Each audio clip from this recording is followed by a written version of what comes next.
11 बार जाएगा, ये 110 हो जाएगा, 110 का 4 में गुणा करेंगे 440 हो जाएगा, ये इसका आंसर हो जाएगा। देखते हैं नेक्स्ट क्वेश्चन।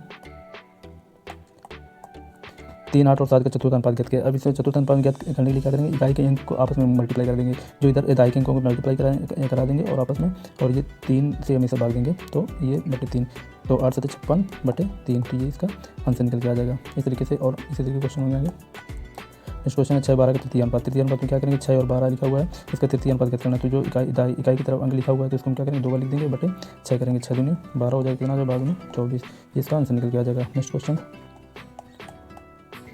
4, 8 का मध्य अनुपात ज्ञात कीजिए। 4, 8 का मध्य अनुपात ज्ञात करना है तो हम क्या करेंगे, मध्य अनुपात में क्या करना होता है, 8 और 12 लिखा हुआ है तो इसका हम वर्गमूल निकालते हैं। मध्य अनुपात में वैसे याद रखना, हमको वर्गमूल निकालना पड़ता है, इसको हम फैक्टर करेंगे तो कितना 4 × 2 करेंगे, 4 दूनी 8 हो जाएगा। हम एक मतलब पूर्ण वर्ग संख्या लिख सकते हैं, जैसे ये 4 थी 12 लिख देंगे, और इसमें 4 4 मिल रहा है तो इसमें एक बार निकाल देंगे, 3 दूनी 6, तो इसका आंसर निकल के आ जाएगा। नेक्स्ट क्वेश्चन, 12,000 रुपये की राशि को इतने के बीच में विभाजित किया जाता है, तो ए बी के शेयरों का अनुपात ये दिया गया है, बी और सी का ये दिया गया है, सी और डी के शेयरों का अनुपात ये दिया गया है, तो पूछा बी और सी के शेयरों का अंतर, बी और डी, ये गलत लिखा हुआ है यहाँ पे डी होना चाहिए, डी के शेयरों का अंतर क्या होगा, तो हम देख लेते हैं इसको। क्या करेंगे, टोटल आपका 12,000 रुपये है, आपको बांटना कितनी जगह पे है, 4 जगह पे, तो किस तरीके बांटना है, इनमें अनुपात के रूप में लिखा है, तो इसको हम किस तरीके से करेंगे देखते हैं। ये डी हो गया। अब इसमें कहा जा रहा है ए और बी के शेयरों का अनुपात 8:9 है, 8:9 हो गया। बी और सी का अनुपात कितना दिया गया है, 2 और 3, 2 और 3 हो गया, और सी और डी का अनुपात कितना है, 9 और 13, 9 और 13 हो गया। ओवरऑल हम देख लेते हैं इसका अनुपात क्या हो जाएगा, तो हम इसमें गैपिंग मेथड लगाते हैं। गैपिंग मेथड होता है जहाँ जहाँ गैप होता है उसको फिल करके हल करना पड़ता है, तो देखते हैं किस तरीके से होगा। तो यहाँ पे जैसे ये जगह खाली हो गई, इधर ये भरना है, और इधर ये जगह भरनी है, इधर ये और ये भरना है। देखते हैं हम क्या क्या भरेंगे। तो ये जैसे इधर 9 लिखा हुआ है तो हम इधर 9 ही भरेंगे, तो इधर हम क्या भर देंगे 9 9, और इधर जैसे 2 है तो इधर खाली जगह हम 2 भर देंगे, इधर 3 है तो इधर हम 3 भर देंगे, इधर 9 है तो इधर हम 9 भरेंगे, इधर भी 9 भरेंगे, कितनी खाली जगह है। अब हम क्या करेंगे, हमको अब इसको हल करना है, तो हम देख लेते हैं। तो पहले इसका हमेशा मल्टीप्लाई किया जाता है 8, 2 और 9 का, लेकिन देखते हैं कोई संख्या छोटी हो सकती है क्या, ये 9 ये 9 और ये 9 और ये 9 3 कट जाएंगे। अब देखते हैं इसको छोटी एक अनुपात के रूप में आ जाएगा, तो 8 दूनी कितना हो जाएगा 16, 16 लिख देंगे, 9 दूनी कितना हो जाएगा 18, 9 त्रिका 27, ये कितना हो जाएगा 39, 39 हो जाएगा। अब इसको पूछा जा रहा है इसका अंतर पूछा जा रहा है, इसका अंतर कितना हो रहा है, यहाँ से अगर इन्वेस्ट करते हैं तो अंतर कितना आएगा 39 माइनस का 18 बराबर अंतर 21 का आ जाएगा। अंतर 21 आ गया ना, इसका 21 हो गया। टोटल ओवरऑल हम जोड़ते हैं कितना हो जाएगा 9 7 16 16 8 24 6 30 हो जाएगा। 3 कह दिया है। अब ये 3 2 5 5 1 6 6 1 7 और 7 3 10, तो ये कितना हो गया 100।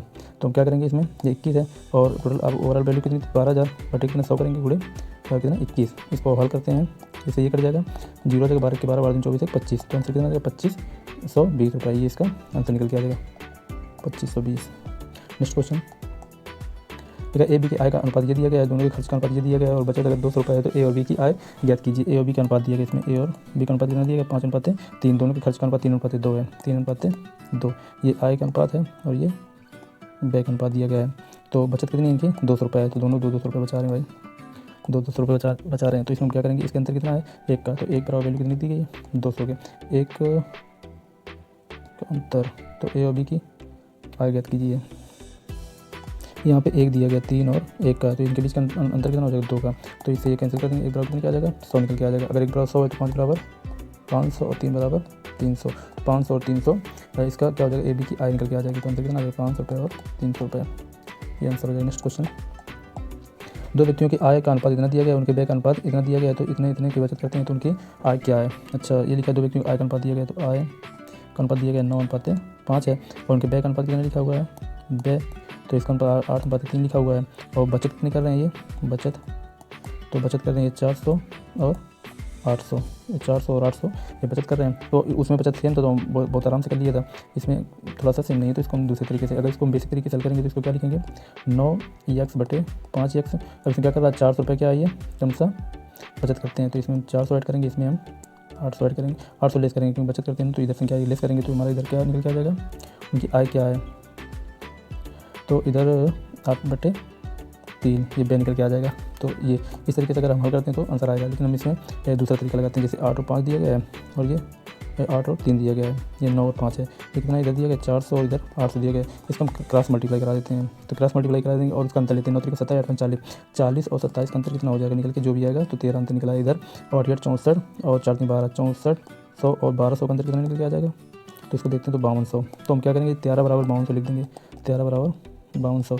तो एक बराबर कितना आ जाएगा, एक बराबर 400 के। अगर एक बराबर 400 आ जाएगा तो 9 बराबर निकालेंगे कितना आ जाएगा 3600 और 5 बराबर 520 2000। तो आंसर आ जाएगा 3600 और 2000, 3600 और 2000, ये इसका आंसर निकल के आ जाएगा। चलिए देख लेते हैं नेक्स्ट क्वेश्चन। देखा 7 साल पहले ए और बी की आयु इतनी थी, 7 साल के बाद आयु इतनी हो जाती है, तो बताना 5 वर्ष की आयु का अनुपात क्या है। मतलब जो आपका देख लेते हैं ए और बी की आयु कितना लिखा हुआ है 4:5 है, लेकिन 7 साल की बात की रहा है। तो 7 साल के बाद ये उसका 7 साल पहले, 7 साल के ये 7 साल पहले इतना था, तो ये 7 साल पहले था, तो इधर जाने में हमको 7 साल हो गया। और इसके बाद 7 साल बाद फिर रहा है, तो ये इसको इधर आने में 7 साल लगा, फिर इधर जाने में 7 साल, तो इधर कितना हो रहा है 5:6 हो रहा है। अब देखते हैं इनके बीच का अंतर कितना है। तो एक का अंतर एक बराबर कितने के ये दिया जाए 7 दूनी 14 के, तो एक बराबर 14 का हो गया। अब 5 साल के बाद पूछा जा रहा है, तो ये 14 चौका कितना हो जाएगा 56 निकल के आ जाएगा, 56 70 इधर हो जाएगा। अब क्या करेंगे, हमको 5 साल बाद की पूछा जा रहा है, तो ये 7 साल ऑलरेडी है, ये 5 साल इधर हो जाएंगे हम, ये मेन लाइन से जहाँ पे अभी हम हैं। तो 7 और इधर 5 कितने साल हो गया टोटल अंदर 12 साल। तो हम क्या करें 12 जोड़ते हैं, 56 12 जोड़ते हैं कितना आ जाएगा 56 प्लस 56 12 कितना हो जाएगा 68, इधर 70 और 12 जोड़ेंगे कितना हो जाएगा 82। अब इसमें क्या पूछा जा रहा है अनुपात क्या होगा। अब आप अनुपात पूछा जा रहा है, अनुपात सबसे सिंपलेस्ट वैल्यू होती है, तो इसको हम अनुपात में अगर हल करेंगे तो ये 34 निकल के आ जाएगा और ये 41 निकल के 41 82 ये 41 हो जाएगा, तो आंसर 34:41 हो जाएगा। नेक्स्ट क्वेश्चन देखो, दो संख्याओं का अनुपात 3:5 है। यदि 8 को पहले और 7 को दूसरे में जोड़ा जाता है तो अनुपात इतना हो जाता है। यदि प्रत्येक में 6 जोड़ा जाता है तो अनुपात क्या होगा। इसमें भी अनुपात पूछा जा रहा है, सेम टू सेम क्वेश्चन है। 3:5 दिया जा रहा है और इसके बाद 2:3 दिया जा रहा है। ये आपका किसका अनुपात हो जाएगा, ये इतना हो गया। अब इसके बाद क्या 8 और 7 जोड़ते हैं, 8 इसमें 7, सेम टू सेम उसी तरीके क्वेश्चन करेंगे जैसे भी पीछे वाला किया है। इसको इससे इसको मल्टीप्लाई, इसको इससे मल्टीप्लाई करेंगे, तो ये कितना हो जाएगा 3 को 9 और ये कितना 10, 9 10 का अंतर कितना हो जाएगा 10 और 9 का अंतर हो जाएगा 1, ये 7 में 14 8 24 24 और 14 का अंतर कितना हो जाएगा 10, तो 1 की वैल्यू कितनी निकल के आ गई 10। तो 3 की वैल्यू कितनी निकल के आई 30, 50 की 5 की वैल्यू कितनी निकल गई 50। और इसमें 6 जोड़ा जाता है तो अनुपात बताना है। तो 30 में अगर हम 6 जोड़ते हैं तो कितना आता है 36, 50 में अगर हम 6 जोड़ते हैं तो कितना आएगा 56। तो अब इसको काटेंगे अगर 4 से 4 में 36 और 4 के 4 और 4 चौको 16, तो 9 कितना आ जाएगा 14, जिसका आंसर हो जाएगा। देखते हैं नेक्स्ट क्वेश्चन। एक राशि ए बी सी के बीच का अनुपात ये है कि में वितरित की जाती है। यदि ए अपने हिस्से से सी को 700 रुपये दे देता है, ए बी सी के शेयरों का अनुपात इतना हो जाता है। तो बताना है आपको बी और सी के शेयरों का अनुपात क्या है। तो चलिए देखते हैं ए बी और सी कितना लिखा है 9:6:11 लिखा हुआ है। यदि एक हिस्से से 700 रुपये, अब एक हिस्से से 700 रुपये, तो एक हिस्से से 700 रुपये सी को देता है, ठीक है 700 रुपये इधर दे दिया हमने। और अनुपात 4:3:6 हो जाता है, तो बी और सी के शेयरों का अनुपात। अच्छा हम इसको ऐड करते हैं, देखते हैं कितना हो रहा है। 11 6 17 17 9 26, इसको 26 हो रहा है, इसको जोड़ते हैं 6 3 9 4 13, इसको 13 हो रहा है। अब अगर इससे वैल्यू उठा के इसको दी गई है तो मतलब औसत तो समान रहना चाहिए, क्योंकि कोई वैल्यू बाहर तो गई नहीं। जितनी संख्या के बीच में तो 700 इसको हमने दिया, लेकिन अगर इस योग कितना 13 तो ये भी 13 होना चाहिए। तो इसमें हम कितना गुणा करा देते हैं 2 का, तो इसका योग 13 हो जाएगा। तो हम देखते हैं कितना 8 हो जाएगा, 6 हो जाएगा और ये 12 हो जाएगा इस तरीके से। तो ये भी कितने का अंतर है 26 का अंतर हो जाएगा। और इसमें 700 रुपये।